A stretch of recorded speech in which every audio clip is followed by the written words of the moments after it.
आज हम class 9th का पहला चैप्टर पढ़ेंगे फिजिक्स का, विज्ञान और मापन, जिसमें से मापन के बारे में पढ़ेंगे। विज्ञान मापन पर आधारित है। किसी भी राशि की माप के लिए कुछ मानक मापों की आवश्यकता होती है। भौतिक राशि भौतिक के नियमों को जिन पदों में व्यक्त किया जाता है उन्हें भौतिक राशि कहते हैं। मतलब इसके कहने का मतलब भौतिक राशि के नियमों के पदों को मतलब जैसे कि लंबाई हुआ, इसके शॉर्टकट मतलब इसका टाइटल होगा, द्रव्यमान हुआ इसका टाइटल होगा, समय है इसका टाइटल होगा, बल होगा इसका टाइटल इत्यादि। ऐसा वही लिखा गया है जैसे लंबाई, द्रव्यमान, समय, बल इत्यादि। अच्छा, भौतिक राशि दो प्रकार का होता है। आधारी राशि और व्युत्पन्न राशि। आधारी राशि को हम इंग्लिश में कहते हैं बेसिक क्वांटिटी और व्युत्पन्न राशि को कहते हैं हम लोग ड्राइव्ड क्वांटिटी। आधारी राशि किसे कहते हैं? वे राशि जो स्वतंत्र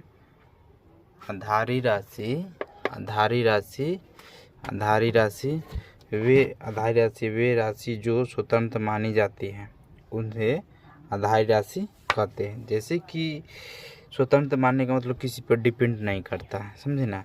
आधारी राशि मतलब लंबाई हो गया, द्रव्यमान, समय इत्यादि। वास्तव में आधारी राशि कितने होते हैं? 7 होते हैं। वास्तव में आधारी राशि कितने होते हैं? 7 होते हैं, समझे। आधारी राशि 7 होते हैं।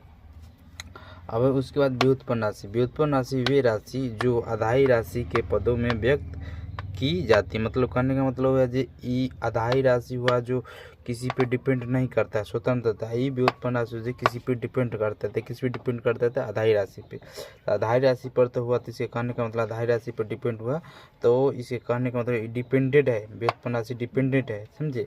इसलिए यह इसमें परिभाषा लिखा गया है, वे राशि जो आधारी राशि के पदों में व्यक्त किया जाता है।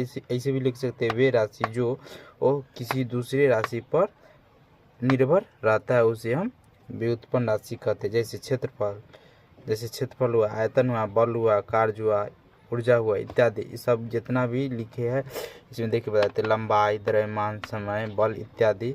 और इसमें भी लिखे सब का है एसआई मात्रा का। आगे हम इसी में पढ़ाते हैं। इसको जिसको उतारना है उतार लो। आधारी राशि और व्युत्पन्न राशि पढ़ लेते। इसके बाद है आगे सभी प्रकार की राशि के लिए मात्रा के पूरे मतलब समूह के मात्रा की पद्धति कहते हैं, ठीक है। तो पूरे विश्व में मतलब होता है ना, जो पूरे विश्व के में आधारी मात्रा की कई पद्धति प्रचलित की गई, ठीक है। इसमें थी है फुट पाउंड सेकेंड पद्धति, दूसरे नंबर सेंटीमीटर ग्राम सेकेंड पद्धति, मीटर किलोग्राम पद्धति। इसके कहने का मतलब हुआ जो लंबाई होगा, जैसे कि लंबाई हुआ तो लंबाई को हम कहते हैं फुट। फिर पाउंड हुआ, पाउंड आगे पढ़े थे, इसे मतलब अभी पढ़े थे जस्ट आधारी राशि और व्युत्पन्न राशि। इसके बाद है सभी प्रकार की राशि के लिए मात्रा के पूरे समूह के मात्रा की पद्धति होती है, ठीक है। पूरे विश्व में आधारी राशि मात्रा की पद्धति प्रचलित है, जैसे फुट पाउंड सेकेंड। जैसे कि फुट पाउंड सेकेंड करने का मतलब जो लंबाई को फुट कहते हैं, फिर द्रव्यमान को कहेंगे पाउंड और उसका समय को कहेंगे सेकेंड, ठीक है। उसके बाद उसके बाद इसका मतलब लंबाई को कहेंगे सेंटीमीटर। उसके बाद ग्राम को मतलब केजी, द्रव्यमान को कहेंगे ग्राम, उसके बाद समय को कहेंगे सेकेंड, ठीक है ना। उसके बाद फिर आगे है तीसरा नंबर मीटर किलो सेकेंड। तो फिर दूरी को कहेंगे मतलब लंबाई कहेंगे मीटर। अच्छा, इसके बाद कहेंगे द्रव्यमान को केजी, और सेकेंड को समय। मतलब देखिए ये तीनों पद्धति में से सबसे कॉमन चीज़ है सेकेंड। उसके बाद आगे एक मतलब ऐसा 3 जगह तो किस देश में लागू है इसके, इसीलिए एक अंतर्राष्ट्रीय मात्रा की अंतर्राष्ट्रीय पद्धति के लिए एक संग्रह लगाया, जिसमें से अक्टूबर 1960 में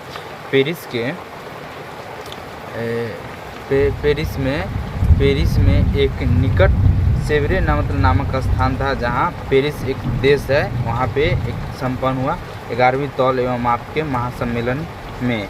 लंबी परिचर्चा के बाद मात्रा की नई पद्धति आई, जिसको कहते हैं एसआई पद्धति। जिसको क्या कहते हैं? एसआई पद्धति या मात्रा, ठीक ना। उसके बाद है देखो, हम पिछले इससे पहले पढ़ाए थे, जस्ट थोड़ा देर पहले पढ़ाए थे आधारी मात्रक के लिए। हम बोले थे ना, जो सभी का सिंबल और सभी का मात्रक बतलाएंगे, तो यही बोले हैं, सभी का सिंबल और मात्रक बताएंगे। तो इसमें देखिए लंबाई है, जैसे कि लंबाई के लिए ऐसा मात्रक मीटर और संकेत है m, मतलब मीटर। द्रव्यमान के लिए kg, उसके बाद देखिए जी विद्युत धारा, समय के लिए सेकेंड है s है, विद्युत धारा के लिए धारा, और उसके बाद तापमान के लिए केल्विन, ज्योति तीव्रता के लिए कैंडला, cd, पदार्थ के परिमाण मोल और मोल हो गया।